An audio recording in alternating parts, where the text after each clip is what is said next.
ഇനി 2 ദിവസം ഞാൻ പോകും. ഞാൻ എവിടെ പോകണമെന്ന് ചോദിച്ചു ഇത്രയും പറഞ്ഞ് നിർത്തി. തമാശ പറയും പോലെ ഒന്ന് തോന്നി. ഇത്ര പെട്ടെന്ന് സമാധിയാവുമെന്ന് ഞാൻ വിചാരിച്ചില്ല. മോൻ്റെ പറഞ്ഞിട്ടുണ്ടെല്ലാം. എൻ്റെ പറഞ്ഞാൽ ഞാൻ കരയും. സമാധിയാണ് ഇപ്പോൾ എല്ലായിടത്തും ചർച്ചയായി നിൽക്കുന്നത്. നെയ്യാറ്റിൻകരയിൽ എന്താണ് സംഭവിച്ചത്? അത് യഥാർത്ഥ സമാധി തന്നെയാണോ, ഇനി അതല്ല ജീവനോടെ കുഴിച്ചിട്ടതാണോ, തുടങ്ങിയ ചർച്ചകളാണ്. കുടുംബം ഒരു തരത്തിലും ഈ സമാധി പൊളിക്കാൻ സമ്മതിക്കത്തില്ല എന്നൊക്കെയാണ് പറയുന്നത്. ഇപ്പോൾ ഞാൻ അതിൻ്റെ കൂടെ ഒരു കാര്യം കൂടി പറയാം. അതായത് ഈ ഹിന്ദു ആചാരങ്ങളെയും കാര്യങ്ങളെയും ഒക്കെ എടുത്തിട്ട് ഇതിൻ്റെ ഭാഗമായി ട്രോളന്മാർ അലക്കിക്കൊണ്ടിരിക്കുന്നുണ്ട്. യഥാർത്ഥ സമാധിയെപ്പോലും പരിഹസിക്കുന്നുമുണ്ട്. എന്തായിരിക്കും നെയ്യാറ്റിൻകരയിൽ സംഭവിക്കാൻ പോകുന്നത്? നെയ്യാറ്റിൻകര ഗോപൻ സ്വാമിയുടെ ആറാട്ട് എന്നല്ല പറയേണ്ടത്. നെയ്യാറ്റിൻകര ഗോപൻ സ്വാമിയുടെ മക്കളുടെയും ഭാര്യയുടെ ആറാട്ട്. സത്യത്തിൽ ഇതൊരു അന്ധവിശ്വാസമായിട്ടാണ് ഞാൻ കാണുന്നത്. നിങ്ങൾ തെറ്റ് ചെയ്തിട്ടില്ല എങ്കിൽ, അല്ലെങ്കിൽ നിങ്ങളുടെ അച്ഛൻ സമാധി ആയതാണ് എങ്കിൽ, അതൊരു വലിയ വാക്കാണ് സമാധി എന്ന് പറയുന്നത്. എനിക്കതിനെക്കുറിച്ച് കൂടുതൽ ഗൗരവമായി ചിന്തിക്കാനോ സംസാരിക്കാനോ അറിയില്ല. കാരണം ഞാൻ അതിനെക്കുറിച്ച് കൂടുതൽ പഠിച്ചിട്ടുള്ള ഒരാളല്ല. നിങ്ങളുടെ അച്ഛൻ സമാധി ആയി എങ്കിൽ, ഇപ്പം നെയ്യാറ്റിൻകര ആറാലുമൂടുള്ള തിരുവനന്തപുരം ജില്ലയിൽ നെയ്യാറ്റിൻകര എന്ന് പറയുന്ന സ്ഥലത്ത് ആറാലുമൂട് എന്ന പ്രദേശത്ത് താമസിച്ചിരുന്ന ഗോപൻ സ്വാമി, ഗോപൻ എന്നാണ് അദ്ദേഹത്തിൻ്റെ പേര്, പിന്നീടാണ് സ്വാമി എന്നായത് എന്നൊക്കെയാണ് പറയുന്നത്. അദ്ദേഹം മരണപ്പെട്ടു. ആരെയും അറിയിക്കാതെ രാവിലെ 11:15 അദ്ദേഹം മരിച്ചു എന്നാണ് പറയുന്നത്. മരിച്ചു എന്നുള്ളതല്ല, അദ്ദേഹം പ്രഷറിൻ്റെയും BP-യുടെയും ഗുളിക കഴിച്ച് പൊടിയരി കഞ്ഞി കുടിച്ച് പാല് കുടിച്ച് അതിനുശേഷം അദ്ദേഹം ഈ പത്മപീഠം എന്ന് പറയുന്ന ഈ കല്ലിൽ, അതായത് മരുത്വാമലയിൽ നിന്ന് കൊണ്ടുവന്ന ഈ കല്ലിൽ അദ്ദേഹം ചെന്നിരുന്നു. പിന്നീട് ഒരു അഭിമുഖത്തിൽ ഭാര്യ പറയുന്നു, ജീവൻ പോകുന്നത് ഞാൻ കണ്ടു.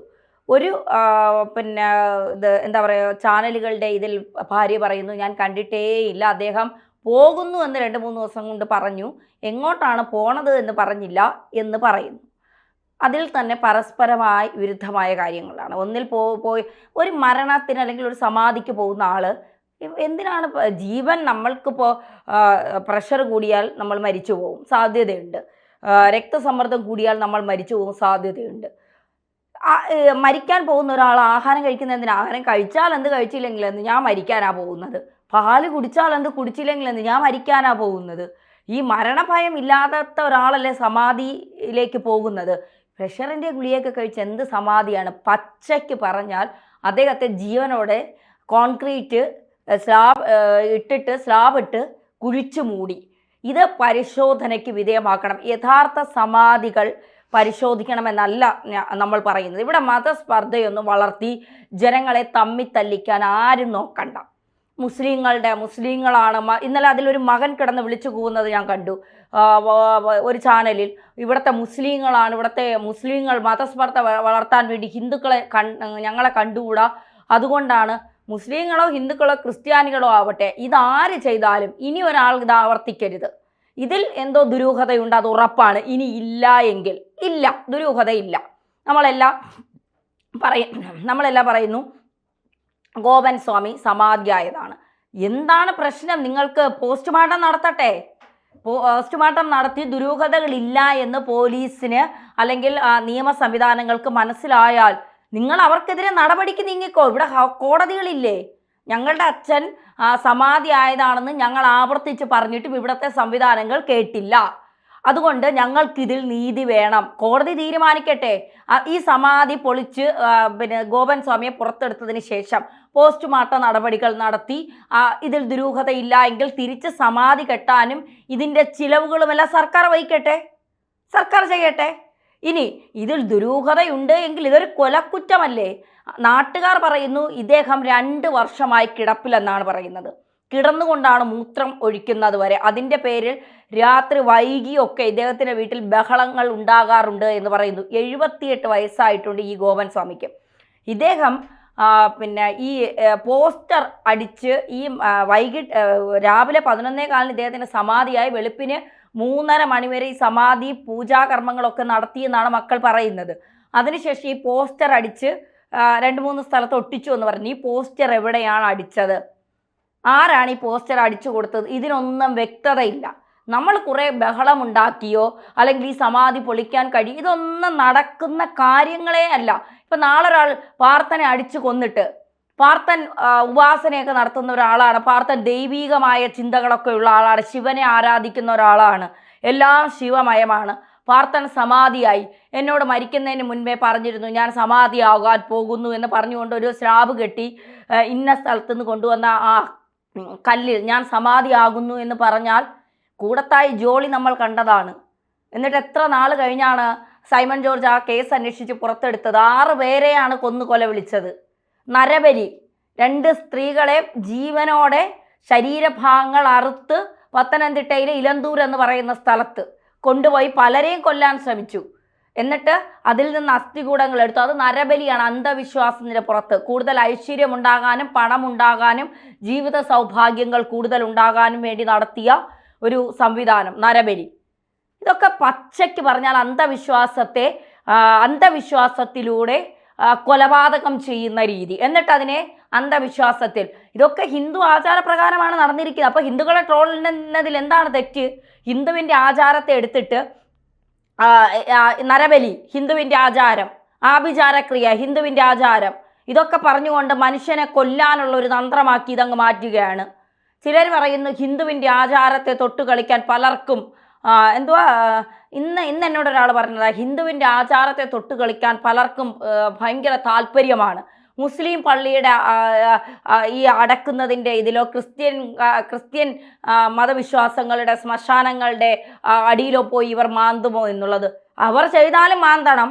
ഒരാളുടെ മരണം എങ്ങനെ സംഭവിച്ചു എന്നറിയേണ്ടത് ഇന്ത്യൻ ഭരണഘടന അനുസരിച്ച് ഓരോ വ്യക്തിക്കും അവിടുത്തെ ഒരാൾ പരാതി നൽകി കോടതി ഉത്തരവിട്ടാൽ ആ ബോഡി പുറത്തെടുത്ത് പരിശോധിക്കണം.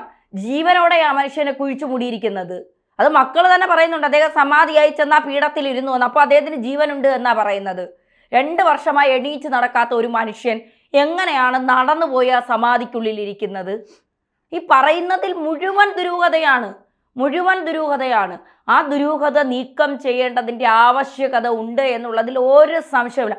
ഇനി യഥാർത്ഥ സമാധിയാണ് ശരി, യഥാർത്ഥ സമാധിയാണെങ്കിൽ അവർക്ക് നിയമ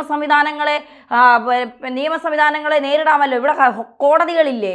ഞങ്ങളുടെ അച്ഛൻ സമാധിയാണെന്ന് പറഞ്ഞിട്ടും ഇവിടുത്തെ നിയമ സംവിധാനങ്ങൾ കേട്ടില്ല.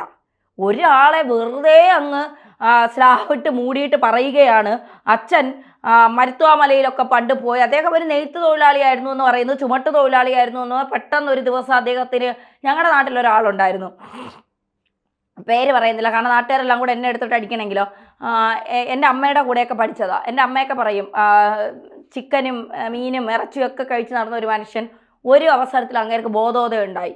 ദൈവം എന്നിൽ കയറി, എൻ്റെ ദേഹത്ത് ദൈവം കൂടി. ആ ദൈവത്തിന് നല്ല ശക്തിയാണ് കേട്ടോ, അവിടുത്തെ ദേവിക്ക് നല്ല ശക്തിയാണ്, ഇല്ലയെന്ന് ഞാൻ പറയുന്നില്ല. അദ്ദേഹം ഒരു അമ്പലമൊക്കെ ഉണ്ടാക്കി. പിന്നീട് കഞ്ഞി കുടിക്കാൻ നിവർത്തിയില്ലാതെ കിടന്ന ഒരാൾ ദൈവത്തെ വിറ്റ് കോടീശ്വരനായ കഥയാണ് പിന്നെ ആ നാട്ടുകാർക്ക് പറയാനുള്ളത്. പക്ഷെ അയാൾ പിന്നെ ഹൃദയാഘാതമൊക്കെ വന്ന് മരിച്ചു. അത് മനസ്സിലാക്കാൻ പ്രത്യേക കഴിവില്ലായിരുന്നു എന്ന് തോന്നുന്നു എനിക്ക്, ഹൃദയാഘാതം വരുമെന്നുള്ളത്. ഒരു മനുഷ്യന് ഒരിക്കലും അറിയാൻ കഴിയാത്ത ഒരു കാര്യമാണ് മരണം. ബാക്കി ഒരുപക്ഷെ മുൻകൂട്ടി നാളെ ഞാൻ എന്ത് ചെയ്യാൻ പോകുന്നു, ചിലപ്പോൾ അത് നടന്നില്ലെങ്കിൽ പോലും നമുക്ക് ചിന്തിക്കാൻ കഴിയും, നാളെ രാവിലെ ഞാൻ എണീച്ചിട്ട് ഇന്ന കാര്യം ചെയ്യും എന്നുള്ളത്. പക്ഷെ മരണം ഒരു മനുഷ്യനെ മനസ്സിലാക്കാൻ കഴിയുന്ന ഒരു കാര്യമല്ല. എന്നിട്ടും ഗോപൻ സ്വാമിക്ക് മനസ്സിലായി ഞാൻ 2 ദിവസം കഴിയുമ്പോൾ മരിക്കും, ഞാൻ പോവുകയാണ്, സമാധിയാകാൻ പോകേണ്ടതെന്നില്ല എന്നുള്ളതാണ്. പാർത്ഥനെ സംസാരിക്കാനും സമ്മതിച്ചില്ല എന്ന് പറയരുത്. കാരണം ഇത് രാവിലെ മുതൽ ഈ ചാനൽ ചർച്ചകളിലൊക്കെ ഇതിരുന്ന് കാണുമ്പോൾ സത്യത്തിൽ എനിക്കാണോ ഭ്രാന്ത്, ഇനി ചോദിക്കുന്നവർക്കാണോ ഇത് പറയുന്നവർക്കാണോ ഭ്രാന്ത് എന്നുള്ളത് എൻ്റെ തലയിൽ ഇങ്ങനെ കിടക്കുന്നുണ്ട്. അതുകൊണ്ടാണ് ഞാൻ ഇങ്ങനെ സംസാരിച്ചുകൊണ്ടിരുന്നത്. നമുക്ക് അവസാനിപ്പിക്കാനുള്ള സമയമായി. ഞാൻ ധന്യ പറയുന്നത് ഇങ്ങനെ എന്താണ് സസൂക്ഷ്മം കേട്ടുകൊണ്ടിരിക്കുകയായിരുന്നു. കാരണം ഒരാളെ തല്ലിക്കൊന്ന് സ്ലാബിനുള്ളിലിട്ട് മൂടിയിട്ട് അത് സമാധിയാണ് എന്ന് പറയുകയാണെങ്കിൽ അതിനോടുള്ള പ്രതിഷേധമാണ് ധന്യയുടെ വാക്കുകളിൽ കടന്നു വന്നത്. അപ്പോൾ അതിനെതിരായിക്കൊണ്ട് എനിക്കൊന്നും തന്നെ പറയാനില്ല. കാരണം ഒരു മനുഷ്യനെ കാലങ്ങളോളം കിടപ്പ് രോഗിയായിരുന്ന ഒരു മനുഷ്യൻ പെട്ടെന്ന് എഴുന്നേറ്റ് നടന്നിട്ട് പോയി എന്നൊക്കെ പറയുമ്പോൾ അയാൾ അത്രമേൽ യോഗി എങ്ങാനായിരിക്കണം. അല്ലെങ്കിൽ ഈ പറയാമല്ലോ, സത്യം പറയുന്നതിന് എന്താ, ഈ പറയുന്ന മഹാസമാധികളും യോഗികളും അങ്ങനത്തെ പ്രാണൻ പോകുന്ന ആളുകളൊക്കെ ഉണ്ട്. പല ആളുകളെയും സമാധി ഇരുത്തിയിട്ടുണ്ട്. ശ്രീനാരായണ ഗുരു മരിക്കുന്നതിന് മുമ്പ് അദ്ദേഹം പറഞ്ഞിട്ടുണ്ട് ഞാൻ ഇന്ന സമയത്ത് ഇത്രയ്ക്ക് മുമ്പ് എന്നൊക്കെ പറഞ്ഞിട്ടുണ്ട്. പല ആളുകളെയും തൻ്റെ പല ആശ്രമങ്ങളിലെ ഗുരുക്കന്മാരും സമാധിയാവുന്നതിന് ഒരാഴ്ചയോ 1 മാസമോ മുമ്പ് ചുമതല കൈമാറും. എന്നിട്ട് 1 മാസത്തിനകം സമാധിയാകുന്ന ആളുകളുണ്ട്. പക്ഷേ ഇവിടെ എന്താണ് പ്രശ്നം? ഇവിടുത്തെ പ്രശ്നം എന്ന് പറയുന്നത് ആളുകൾക്കെല്ലാം വലിയ സംശയങ്ങളുണ്ട്. ഇത് ഇദ്ദേഹത്തെ തല്ലിക്കൊന്ന് സമാധിയാക്കിയതാണോ എന്നുള്ള കാര്യത്തിൽ. സംശയമല്ല, സംഭവ സത്യം അതാണ്. തല്ലിക്കൊന്ന് ഇദ്ദേഹത്തെ സ്ലാബ് ഇട്ട് മൂടി. ഇല്ല എങ്കിൽ ഇദ്ദേഹം സമാധി ആവുന്നു എങ്കിൽ ഇവർക്കൊരു ഡോക്ടറെ അറിയിക്കാം, നാട്ടുകാരെ അറിയിക്കേണ്ട, ബന്ധപ്പെട്ട ആളുകൾ തൊട്ടടുത്തുണ്ട്, ഇവരുടെ ബന്ധുക്കൾ, അവരെ അറിയിക്കാം. ഇല്ലെങ്കിൽ അടുത്ത പോലീസ് സ്റ്റേഷനിൽ പോയി ഇവർക്ക് പറയാം അച്ഛൻ ഇങ്ങനെ സമാധിയാകുന്നു എന്ന് പറയുന്നു, അപ്പോൾ ഞങ്ങൾക്കിതിൽ പരാതിയില്ല, അല്ലെങ്കിൽ നിങ്ങൾക്കിതിൽ എന്തെങ്കിലും പ്രശ്നമുണ്ടെങ്കിൽ നിങ്ങൾ വന്ന് നോക്കുക, ഞങ്ങളിങ്ങനെ അച്ഛൻ പറയുന്നുണ്ട് എന്ന് പറയാമല്ലോ. ഇതാരെയും അറിയിക്കാതെ രഹസ്യമായ അച്ഛൻ സമാധിയായി. അല്ല, അതുകൊണ്ട് തന്നെയാണ് ഈ കാര്യത്തിൽ പോസ്റ്റ്മോർട്ടം നടപടികൾ അത്യന്താപേക്ഷിതമാണ് എന്ന് പറയുന്നത്. തീർച്ചയായിട്ടും എന്തായാലും ജില്ലാ ഭരണകൂടത്തിന് ഇത് ഏതെങ്കിലും തരത്തിൽ മതവികാരത്തെ വ്രണപ്പെടുത്തുന്നു എന്ന് പറഞ്ഞുകൊണ്ടൊന്നും മാറി നിൽക്കാൻ കഴിയുന്ന കാര്യമൊന്നുമല്ല. അവരെന്തായാലും ഇത് പൊളിക്കും, അവർ പോസ്റ്റ്മോർട്ടം നടത്തും. അതിൽ കൃത്യമായ കാര്യം ആദ്യം വിളിച്ചിട്ട് വരട്ടെ. ഇത് തെറ്റ് ചെയ്തിട്ടുണ്ടെങ്കിൽ എല്ലായിടത്തിനെയും തൂക്കിയെടുത്ത് അകത്തിടേണ്ട കേസാണ്. ഈ പറയും ഇത്രയും വലിയ അഭിനയമൊക്കെ കാഴ്ച വെച്ചിട്ടുണ്ട്. ഇനി അതല്ല, സ്വാഭാവിക മരണമാണ് കാണുന്നതെങ്കിൽ കാണുമ്പോൾ കഷായം ഗ്രീഷ്മയുടെ അഭിനയം ഓർമ്മ വരുന്നത്. എന്റെ ചേട്ടനെ ഞാൻ കൊല്ലുവോ എന്നാണ് ചോദിച്ചത്. അപ്പൊ അതുപോലെ സ്വാഭാവികമായ മരണമാണെങ്കിൽ ആ നിലയ്ക്ക് അവർക്ക് പിന്നീട് പോകാം. എന്തായാലും ഇതിലൊരു വ്യക്തത വരേണ്ടത് അനിവാര്യമാണ്. തീർച്ചയായിട്ടും.